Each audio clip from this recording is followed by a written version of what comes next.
नमस्ते, मेरा नाम शुभम है और आप मुझे ब्रेन ऑफ बिहार पे देख रहे हैं।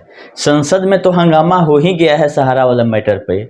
और सारी मीडिया हाउसेस, चाहे वो प्रिंट मीडिया हो, इलेक्ट्रॉनिक मीडिया हो, यूट्यूब हो, चारों तरफ जो संसद में हंगामा हुआ है उसका न्यूज वायरल हो रहा है। इसका असर कितना पोर्टल पे पड़ता है ये देखने वाली बात है, क्योंकि पैसा पोर्टल से जो मिलने की शुरुआत हुई थी उसमें बहुत सारा कन्फ्यूजन है, हम लोगों को नहीं, माननीय संसद महोदय लोगों को भी। क्योंकि जो लोग सवाल पूछ रहे थे, चाहे जो लोग जवाब दे रहे थे, 100% एक्यूरेट जानकारी उनके पास नहीं थी। एक नंबर में एक सांसद साहब बोल रहे थे कुछ एजेंटों के माध्यम से पैसा जमा हुआ, कुछ डायरेक्ट हुआ। तो हमको तो आज तक नहीं मिला जिसमें सहारा इंडिया में डायरेक्ट पैसा जमा हो बिना एजेंट का।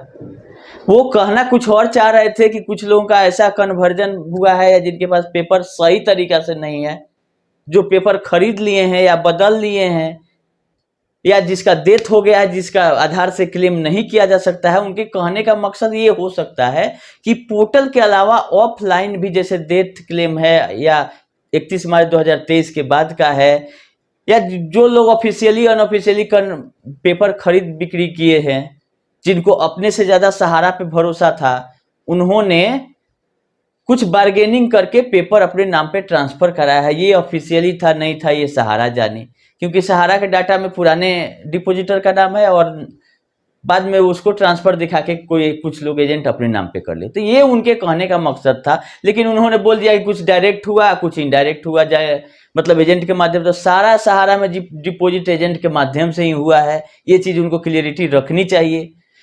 अब आ जाइए, सीतारमन जी जो थी वो फंस रही थी जवाब देने में, क्योंकि लिख के वो लेके आई थी। क्योंकि संसद में जो चर्चा होती है वो एक दिन पहले ही सारे मेंबर को चला जाता है कि जो कल होगी चर्चा वो किस किस मुद्दे पे होगी। तो सवाल भी और जवाब भी लोग लेके बना के जाते हैं। तो जवाब इन्होंने मिला जुला के 50% सही चीज लेके गया था, लेकिन जो सवाल पे सवाल होते गए उसमें निर्मला सीतारमन जी फंसती गई और वो टाल भी नहीं सकी थी कि ये मेरा मामला नहीं है, ये सहकारिता विभाग का है। क्योंकि सहकारिता विभाग भी बीजेपी का ही, जब सरकार ही बीजेपी का है तो अमित शाह के पास जाएगा। तो मिला जुला के जवाब तो दिया, दो चार चीज पॉइंट पे बहुत अच्छे से जवाब उन्होंने दिया कि एमबी वैली लिटिगेटेड है, सबसे ज्यादा फोकस हमारा वहीं पे था। हम आप लोगों को बताते आए हैं कि जो बढ़िया प्रॉपर्टी था इसका बिकने वाला था, जैसे हॉस्पिटल था और भी जमीन बेचते हुए आ रही है, और लोगों को बोलते हैं कि एम्बार्गो है, लेकिन एम्बार्गो हट चुका है और आदेश है कि जो पैसा बिकेगा वो सहारा सेबी में जाएगा। इसका मॉनिटरिंग सेबी को करना था, अब कितना % कर रही है ये देखने वाली बात है। जब सुप्रीम कोर्ट में सुनवाई होगी तो उससे भी पूछा जाएगा। लेकिन उन्होंने कहा कि ऑक्शन नहीं हो पाया क्योंकि बहुत सारा लिटिगेशन है एमबी वैली में। तो वैसे ही जो फंसने वाला प्रॉपर्टी है, जो कि सही तरीके से नहीं बिक के पैसा आ सकता है, वो सरकार के जिम्मे लगा दिया है सहारा ने।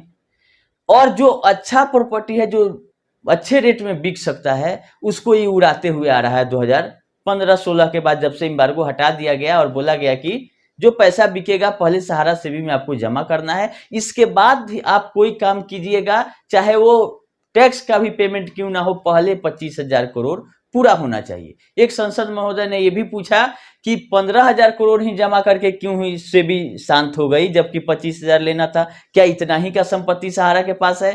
तो ये बोल रही हैं माननीय हमारी फाइनेंस मिनिस्टर जी कि पहले 15,000 लेने वाले नहीं आ रहे हैं। सही बात है, नहीं आ रहे हैं, लेकिन क्यों नहीं आ रहे हैं ये सेबी को बताना चाहिए। तो सेबी भी अपना काम कर लिया, पब्लिक को छोड़ दिया कि पब्लिक से हमको कोई मतलब नहीं है।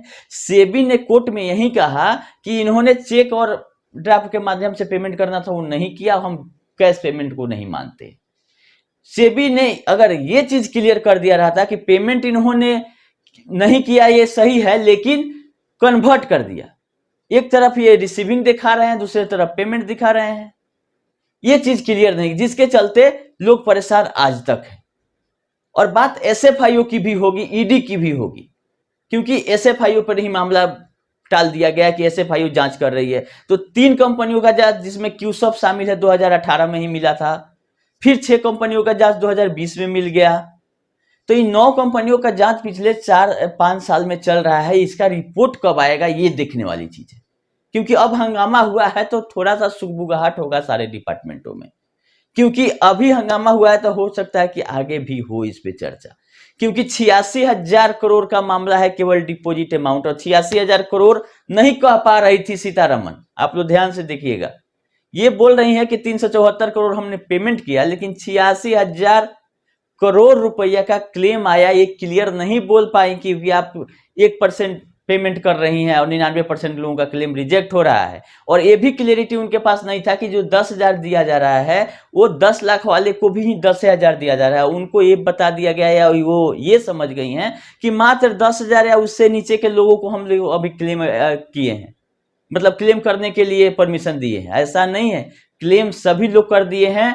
उनमें मात्र ये नियम बनाया है सीआरसीएस और जो कमिटी है सुप्रीम कोर्ट के जो गाइडलाइन से बनी है, उन्होंने ये डिसाइड किया है कि 10,000 से कम हम पहली बार में देंगे।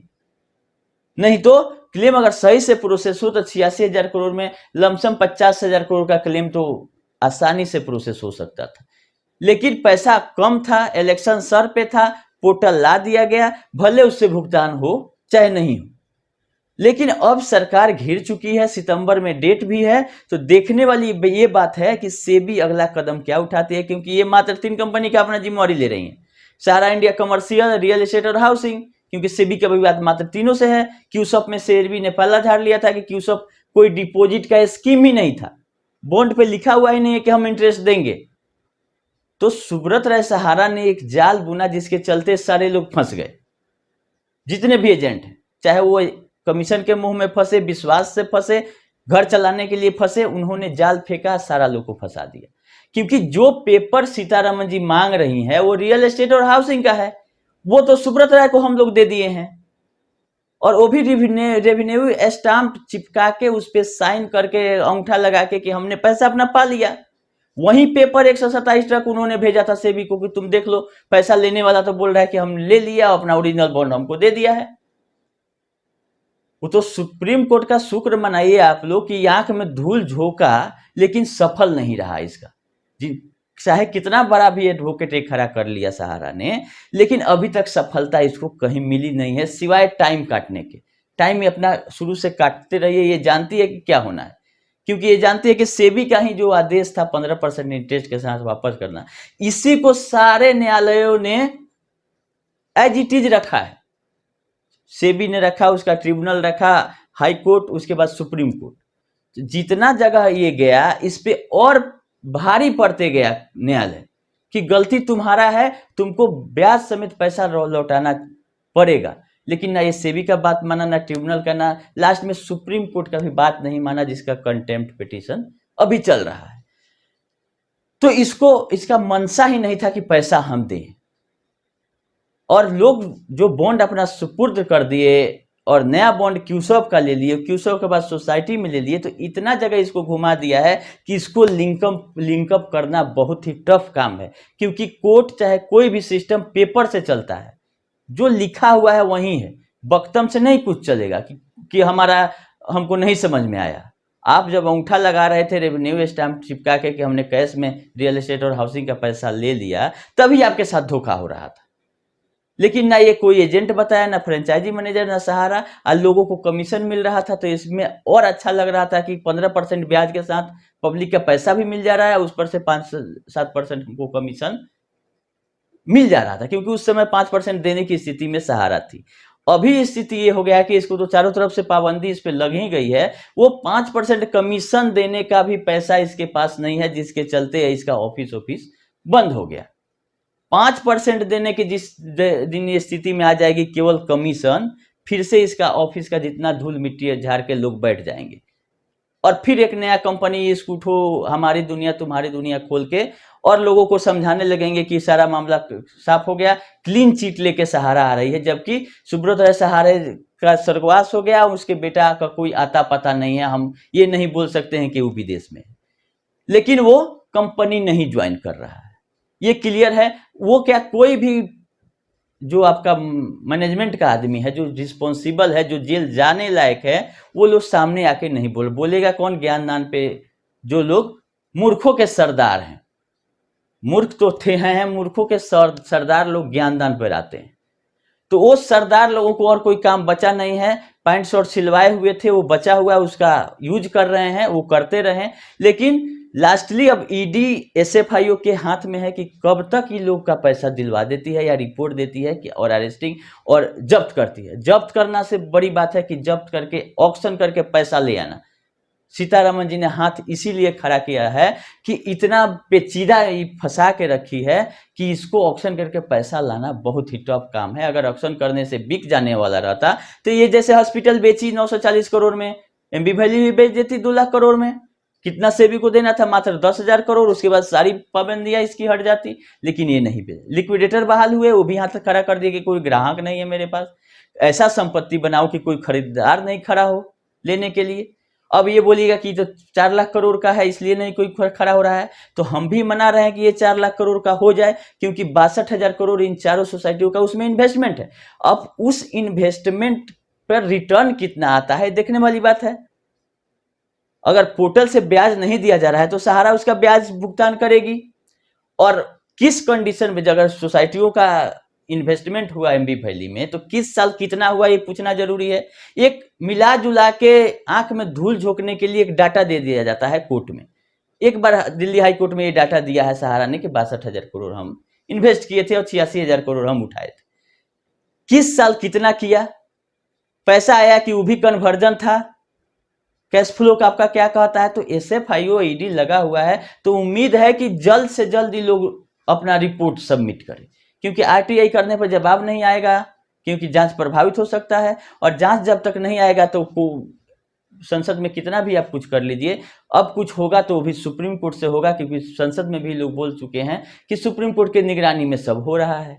तो सुप्रीम कोर्ट के निगरानी में 3, 4, 5 सितंबर का डेट रखा गया है, उस पर देखने वाली बात है कि आगे क्या होता है। तो बहुत लोग बहुत तरह से विश्लेषण किए थे। मेरा कहना यही था कि निर्मला सीतारमन जी ने जो कहा वो तो सही कहा अपने एंड से उन्होंने, कि पेपर दिखाइए पैसा, तो पेपर तो सुब्रत राय सहारा लेके चले गए। हाँ, जो मूर्खदानी के सरदार लोग ये बोल रहे हैं कि हाँ हमारा सहारा से बातचीत हो रहा है, वो अपना बॉन्ड वापस ले ले रियल एस्टेट हाउसिंग का। एक बार और मौका दे सकती है सेबी, क्योंकि 2018 में जो बोली थी कि हम लास्ट बार एडवर्टीजमेंट दे रहे हैं कि जिसके जिसके पास है अपना ले ले, लेकिन हमारे उम्मीद से एक बार और मौका मिलेगा। तो क्यों ना अपना पेपर वापस ले लिया जाए, पुराना पेपर वापस दे दिया जाए। सुब्रत राय सहारा जो इसका चाटुकारिता कर रहे हैं, कम से कम उन लोगों का पेपर वापस करवा लो आप लोग, और फिर सेबी में लगा देना, और पैसा 15% ब्याज के साथ 2009 से लेके 2024 तक का मिल जाएगा उसका, क्योंकि पैसा तो अथाह है सेबी के पास, लेने वाले नहीं आ रहे हैं। मात्र 19,000 लोग क्लेम भेजे थे, जिसमें 17,000 लोगों को पैसा दे दिया गया।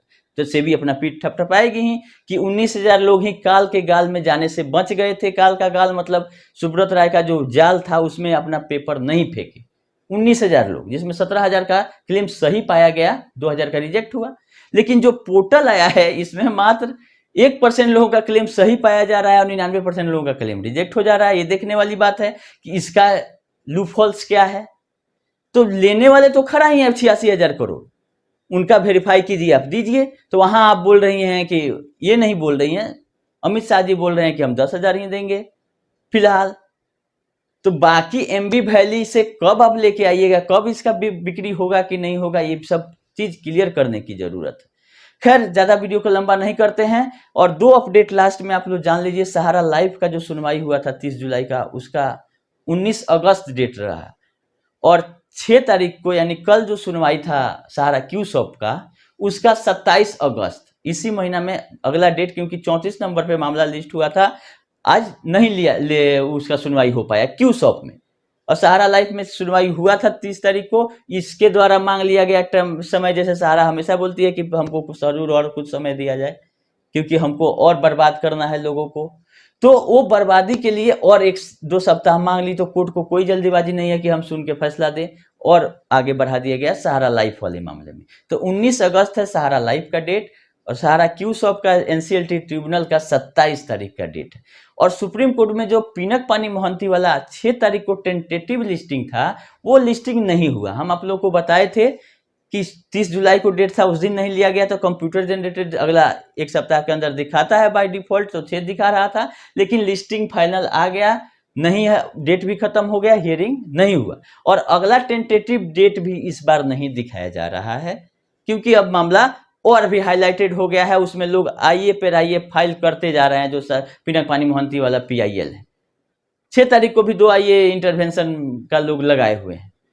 लेकिन अब इतना हंगामा के बाद क्या सुप्रीम कोर्ट से डेट मिलेगा या सितंबर वाला भी आगे बढ़ जाएगा, या मिलेगा तो उसमें सारे तथ्यों को उसमें रखा जाएगा कि लोगों का भुगतान कैसे हुए देखा जाए, क्योंकि सेबी कोर्ट पर, कोर्ट सेबी पर, और पब्लिक यहाँ मर रहा है, सब लोग एक दूसरे पर फेंक रहे हैं और सहारा का कोई आता पता नहीं है। चलिए फिर जैसा रहेगा अपडेट तो करते रहेंगे। एक लास्ट इन्फॉर्मेशन आप लोग को दे दे कि हम RTI किए हुए थे, उसका जवाब बहुत लंबा चौड़ा हो जाता है, इतना पेपर हमको स्कैन करके नहीं भेज पाई CRCS। हमने जो चारों सोसाइटी है सहारा की, उसकी टोटल 2012-13 से 21-22 तक का डाटा हमने मांगा था, तो स्कैन करके नहीं देते हुए हार्ड कॉपी मेरे एड्रेस पर इसको भेज दिया गया है। इसके लिए हम धन्यवाद ज्ञापन करेंगे। लेकिन जो डाटा हम मांगना चाह रहे थे शॉर्टकट में, वो प्रोवाइड करने से उन लोगों को ज़्यादा सहूलियत हुआ कि जितना है पहाड़ उसको भेज दो। जैसे सजवन बूटी लेने गए थे, हनुमान जी ने नहीं समझ में आ रहा था तो पहाड़ लेके चले आए, तो वैसे ही पहाड़ दे दिया गया है कि पढ़ते रहो, इसको समझते रहो। ये चारों सोसाइटियों का अलग अलग 13 से लेकर अभी तक बोर्ड रिपोर्ट से लेकर फाइनेंशियल डाटा है। इसको हमको बाई पोस्ट इन्होंने मरवा के बढ़िया से पैक करके भेजा है। एक इन्फॉर्मेशन काम का है जो कि 25/7 तक 372.69 करोड़ डिस्ट्रीब्यूट हुआ है और 4,33,000 लोगों को, 1,27,00,000 लोगों का जो क्लेम गया है उसमें मात्र 4 लाख लोगों का पेमेंट हुआ है। और क्लेम अमाउंट है आपका जो 86,000 करोड़, इधर मिल रहा है आपको 372 करोड़, मात्र आधा % पैसा डिस्ट्रीब्यूट हुआ है क्लेम की तुलना में। और इसको हम पढ़ते हैं, जैसा ज़्यादा डिटेल अगले वीडियो में बताएंगे कि क्या कहता है, कौन बोर्ड ऑफ डायरेक्टर में इसके आज है या ये 21-22 तक का फाइनेंशियल है, उस समय थे। सही जानकारी हम आप लोग को अगले वीडियो में देंगे। अभी के लिए इतना ही, धन्यवाद।